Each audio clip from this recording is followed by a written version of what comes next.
G'day, so Captain Australia here. As we've got new people rolling in and checking it out, let me first start with a quick explanation. My name is Simon. I'm not actually battery low. Please charge on time. Bloody earbuds, everything's falling to pieces. Hopefully it'll last for the stream. Hopefully you can hear me okay. So my name's Simon. I'm not a retired Santa Claus or anything like that. This bid's part COVID, part me walking for the last 33 days. So I am doing a thing called Captain Australia's Big Walk, where I dress up like the bullhead superhero Captain Australia. This is my high visibility nighttime water resistant uniform. The other one's green, military Santa. And I'm walking from Brisbane to Melbourne for a charity called the Kids Cancer Project. So that charity is based around research into pediatric cancers, as there are 950 Aussie children affected every year. So that's what I'm doing. That's what I'm about. It's also a pilgrimage for me to rebuild hope in my own life and get past the stage 4 cancer. So I had a 6 months to live cancer. I beat it, but I wasn't thriving. I wasn't bouncing back. And that inspired me to take a big walk. And so I decided to superhero up for science and do it to help the charity as well. That's it in a nutshell.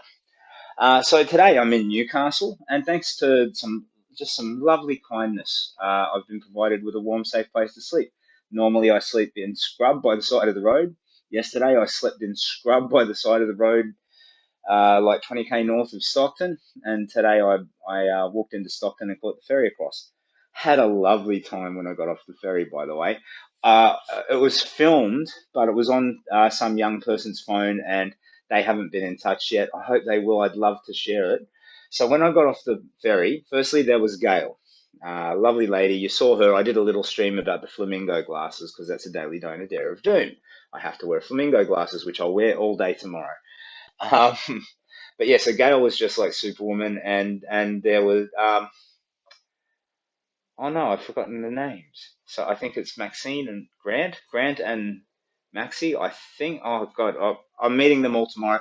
We plus another guy, Andrew. We're all going to walk down the Fenley track. I'm planning to take a coastal route to the northern Sydney beaches. But yeah, when I got off the ferry, there was like this gaggle or a horde of young people. We're talking like average age maybe 16, something like that.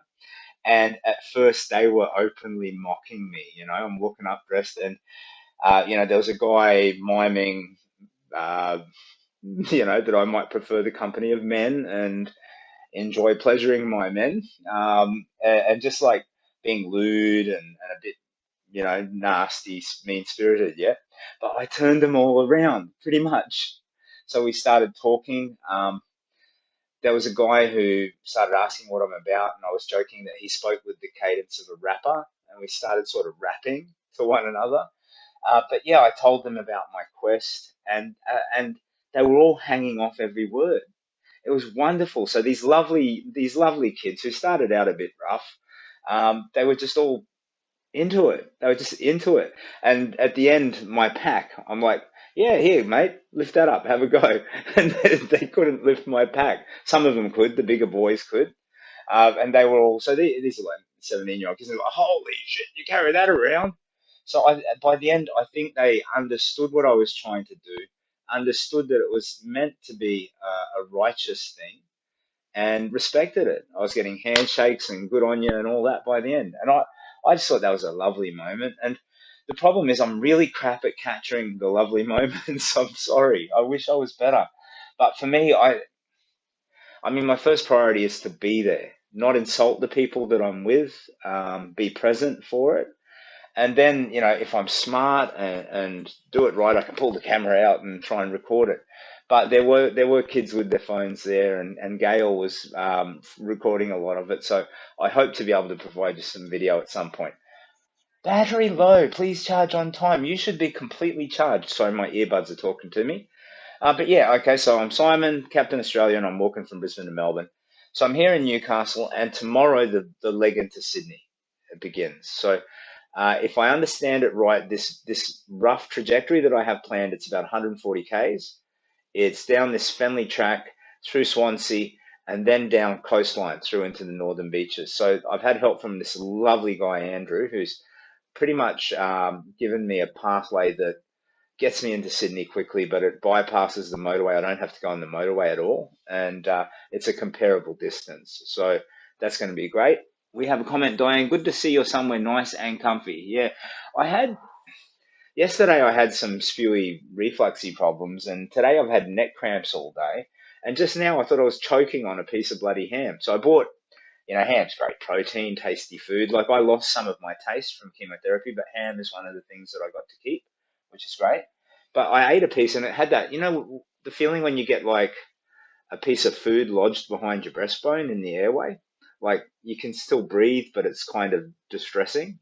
It's a bit like that. It's all good now, but geez, old man, So I'm not defined by my super strength or my ability to jump over buildings or anything. I'm defined by my inability to eat a piece of ham. But you just got to roll with the punches, don't you? So, what's to discuss? I don't know. I guess I could do a bit of a recap. I mean, for me, the pilgrimage component of the big walk is based around repair. It's based around me fixing myself and sharing that with you.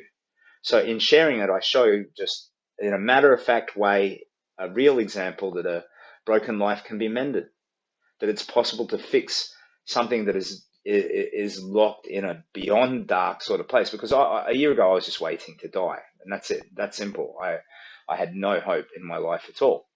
And the self-repair part of it, the pilgrimage part of the big walk, I think is just going lovely. So there's different spheres to that. There's the physical sphere. The pack, it's heavier now than it has been at any point, even those first slogging days when I had to offload a bunch of unnecessary gear. So it's average, without extra water, it's weighing in at about 22K, I think. With extra water, more like 25. And I'm great, all good. I barely feel it most days. So I think that my strength, my resilience, my ability to tolerate the burden is getting a lot better. I don't get leg cramps anymore or any of that sort of stuff. I think my ability to walk for 6 hours if I need to without rest, all of that sort of stuff, it's coming along fine. So I think the physical rebuilding is going well. I've been able to jump barbed wire fences and cow paddocks and stuff. And the idea of me doing that a year ago is absurd. I've been able to climb fences with the big pack on my back. There was one point south of Coffs Harbour where I missed a turnoff and I needed to climb, those overpasses. They're about that steep. So I had to climb up that with the pack. And then at the top, there was a chain fence. So I backed myself and I threw the pack over, which I'd be rooted if I couldn't then get myself over. And yeah, I just muscled myself over, leapt over the chain fence and kind of landed on my feet and got the pack like some kind of a geriatric ninja. It was bloody great. And that's what all that toil, all of that adventure is rebuilding me physically. But then you got the spiritual stuff. That's letting go, mostly learning to let go. So I've been carrying around a lot of grief and fear and all of that. And I've been in nature, in beautiful spiritual places, and I've been just crying, letting go, feeling the feelings that I should have felt before. You will be able to do a triathlon by the end. I don't know, Diane, maybe that's sort of going to be beyond me, but yeah, I feel strong. I feel strong in myself. And, that's what matters, really. Battery low, please charge on time. Stop talking to me, earbuds. Um, the ethical and mental. Uh, I think my mental health is pretty strong. I feel pretty resolute and resilient, So the big walk, it's for a worthy cause. And even though it's an ordeal and it's hard, it's also great and it's fun and it's boring and it hurts and it's, all of these different things. But you have to put a bullet in me to stop me. I'm clear. I'm resolute. My willpower is set. And that, as a joke a year ago, I could talk about my obesity as a result of the thyroid damage from the cancer treatment. And I'd say, oh, well, tomorrow I'll start a diet and tomorrow I'll do this and tomorrow I'll do that. And I did do it tomorrow, but then I'd fail and then I'd do it again tomorrow. You know what I mean? No willpower whatsoever. But now, all good. Before, anxious, struggling. Now, all good. So I miss my kids and I have, tangible triggers to make me sad. But when I feel sad, I feel it. I live it. I release it. I let it go and move forward. So I think that's more or less what mental health looks like. So I think that dimension I've made progress. Ethically, I think I'm starting to sort of figure out who I want to be in the latter part of my life. And part of that is having hope that the best of my days could still be in the rest of my days. You know what I mean? A lot of people, you reach a certain age and your best of your days are in your past. Your heyday was when you were 24 and you were a rock star or whatever. I think that I want to approach my life as if I can inject, something meaningful into what I do and how I deal with others. And I'm learning a lot of things like that as I walk. We've got a comment from Diane. Hey, it was Archer there. Yo, yo, yo, shout out to Yiggity Archer. How are you, buddy? Just in case you're there. See if you can find a nice spiritual temple on the way, Buddhist or something nice like that. Yeah, for me, I don't think people are the way to find spiritual insight. I don't. I think that organized religions are usually just early man clubs that have evolved over time, you know what I mean? For me, insight comes from you reconciling with the infinite. And it's a deeply personal thing, and it's different for each of us. And, religion, places of worship can help you navigate to that, but not me. So for the way that I'm wired, for me, spiritual insight's found in solitude. It's found in nature. So, some of the places I've come through, they're like a living cathedral. You know what I mean? But if I go into a temple, I have reverence for the fact that other people hold it as a holy place, but for me it's just a place, and a church is just a club, and it's people who are gathered together to try and understand something that is possibly beyond comprehension. We're all going to have theories about the meaning of life, but nobody really knows. So you find like-minded people and you share and try and nut it all out. But for me, that's a process that I do in solitude, I think, figuring out spiritual stuff. So I think the pilgrimage aspect of the walk is going pretty well. Still got some physical work to do, but I can sleep again. A year ago, I could sleep 3 hours at a time, so I might have 2 or 3 chunks of 2 or 3 hours every night. Charmaine says, your journey is so inspirational, sending positive vibes your way. Oh, I can see him. Oh, that's a tasty vibe. Thanks, Charmaine. Yeah, look, I never would have thought I'd be a positive person. Not HIV positive. I never would have thought that. I've always been glasses half empty. But that's changing. That's changing. You can throw any old bloody adversity in my way at the moment, and I'll just, in a matter-of-fact way, try and move through it, or past it, or around it. We've got another comment. Renee says, well done on today's efforts. My son Tyler is watching you alongside me right now, and he still tells me how awesome you are. G'day, Tyler. How you doing, buddy? That's very kind of you, mate. I'm just trying to do my best and trying to do something that I think is righteous. And isn't that important for us all to try and do in our life, Try and figure out what is the right thing and find ways to do it. And there's Deb. Hey, Deb. Tegan says, hi, you're such an inspiration. Stay safe on your travels. Well, again, I'm on a quest. I'm on an adventure. You can't have a safe adventure. So I have done some reckless and foolish things, mainly with the risk of snakes and stuff, wading through high grass where you just don't have visibility. But I've always tried to mitigate the risks. With snakes, you make a lot of noise. I'm getting into funnel web territory, and I don't even really know for sure what a funnel web looks like and what the spider that inhabits looks exactly like. I've got a vague recollection from some pictures on the internet. I'm just going to do my best and try and be prudent. But you can't be safe on a skateboard, man. You just got to. I'm on an adventure, and I've just got to ride it. Deb says, 100% Captain Australia's Big Walk. Hey, Deb, nice to see you. So tomorrow, Fenley Track, and I'm going to have, I think we're called Captain Australia's Super Team or something, cast. So we'll have, I think it's Gavin and Marie, I think their names are. Sorry, I need to say their name to their face 3 times before it sticks in.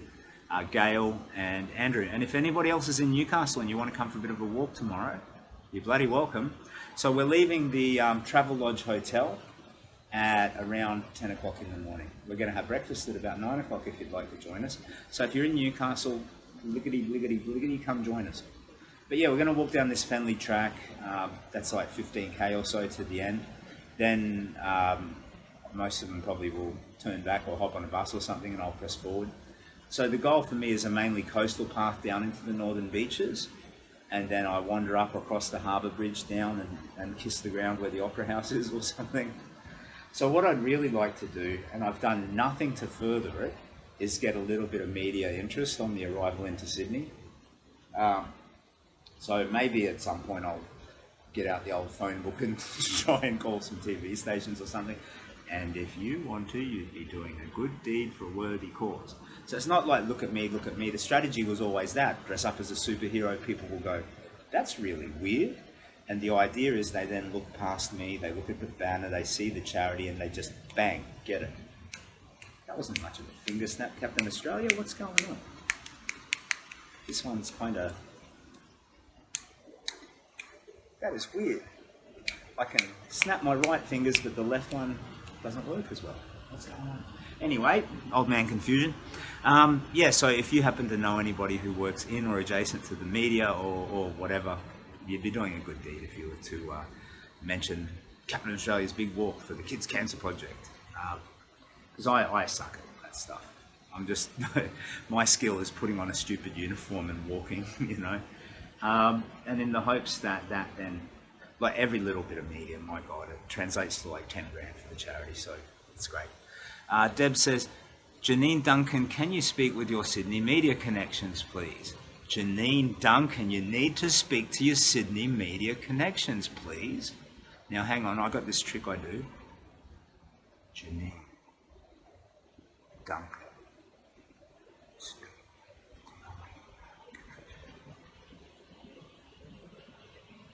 Please. I reckon that's going to work.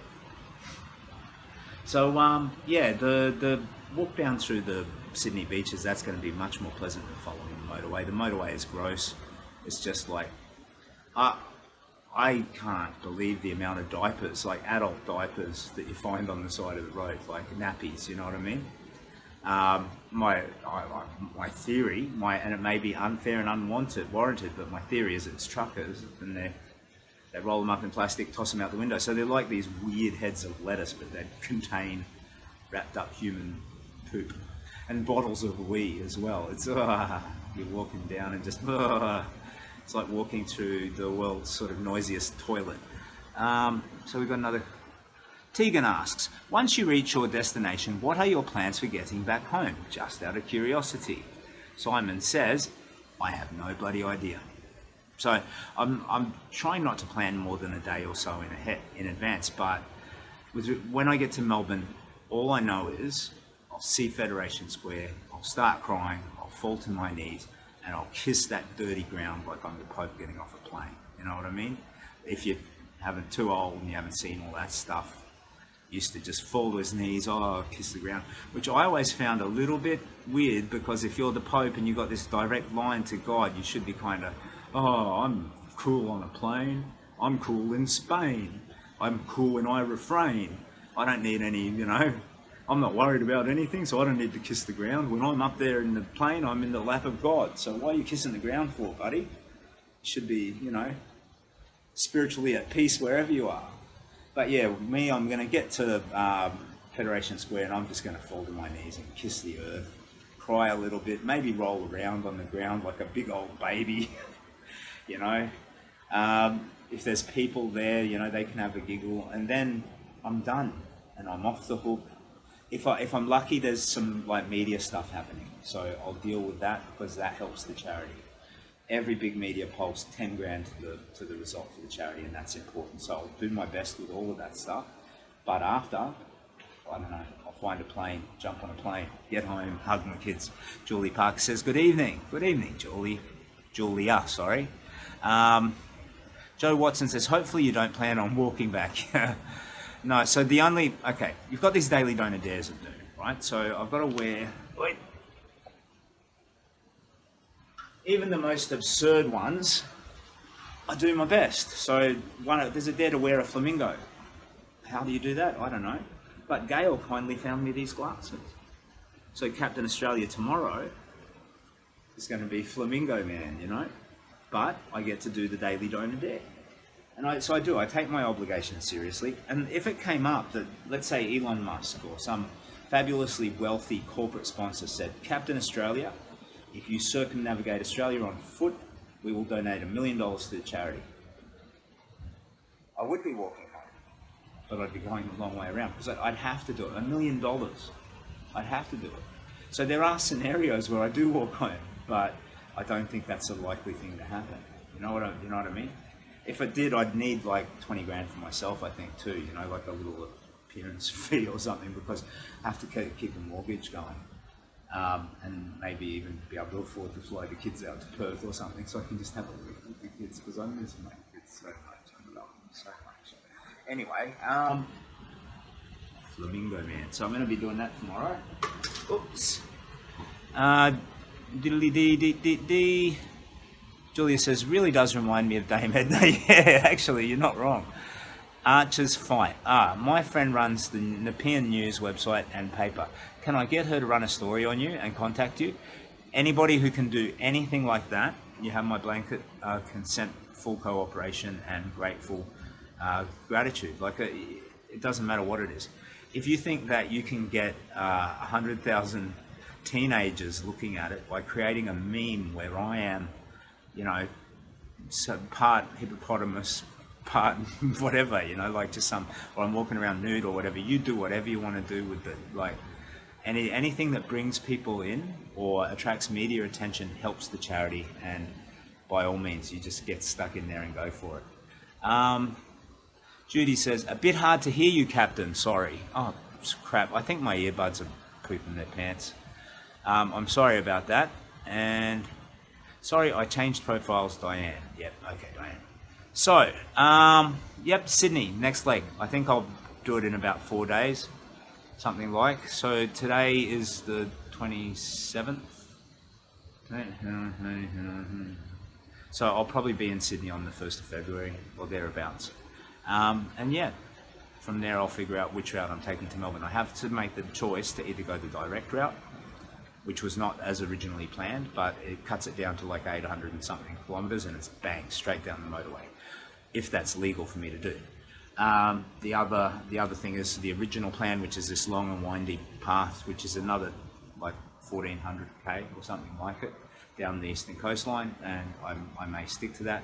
And then in the middle ground, there's more of a coastal path, but less following all the beaches and all the rest. It's not that I'm tired of seeing all these beautiful places. I just need to hug my kids again and pay the mortgage, go home, and, you know, get my life back together. So I do need to eventually finish the war. I'll probably stick to plan A, honestly, and just go with the flow and finish it when it gets finished. I've got to put all the stress aside. Anyway, Margaret Whiting says, hope there's no tolls. Yeah, I don't know how tolls would apply to it. If it's that kind of a road, I imagine it's illegal for me to walk on it. Dorothy, you rest up and have a good sleep tonight. I will. I'm going to have a nice icy cold drink, a little bit of food, and watch a little bit of the news or something on the telly, and then sleep. So, if anybody wants to join in Newcastle tomorrow, we are leaving the Travelodge Hotel we're having breakfast at about 9. And hitting the road at about 10. And we're going to go down the Fenley track, and you're welcome to join us for as long as you would like to. Just for the record, all you have to do is rock on up. We'll be there. So it's going to be me, Dorothy, and Gavin, Gary, Grant. I think Grant and Marie. Grant and Marie. I think I'm right there. Grant and Marie and Andrew. So that's an old man trying to remember names. Pretty impressive. Okay, so thank you very much for your time and interest. Captain Australia's Big Walk, Brisbane and Melbourne, made it to Newcastle. So that's something, sort of, isn't it? You know. Now I was curious actually how many sit-ups I could do. Should I do some sit-ups? No, I'm not going to do sit-ups for you. I'm not a monkey. Wind them up. Do some sit-ups. Do some tricks for us, Captain Australia. hang on, you suggested it, Simon, and now you're arguing with yourself, and now you're talking to yourself again. I better go. Much love. Thank you so much for your time and attention. And yeah, we'll stream up tomorrow. Tomorrow it'll be a bit more interesting because it's not just this lonely old buffet walking by himself. We'll have some people to bounce stuff off. I really hope I get some of that video with those kids today. I love the fact that at first they were a bit, you know, I don't know, not quite contemptful, but good-natured kind of, so stupid, but turned them around. And I love that. I love the way at the end they were just into it, you know. Archer says, good night, friend. Rest well. If Archer's there, Archer, buddy, you're a legend, mate. I'm going to send you a postcard as soon as I find one too, buddy. So I'll keep those coming. Oh, my got this massive callus on my foot. That's lovely. Okay, so thank you so much for your time and attention. This is Kiggity Yeah, Kiggity Yeah, Kiggity Yeah, Captain Australia signing out. Boom.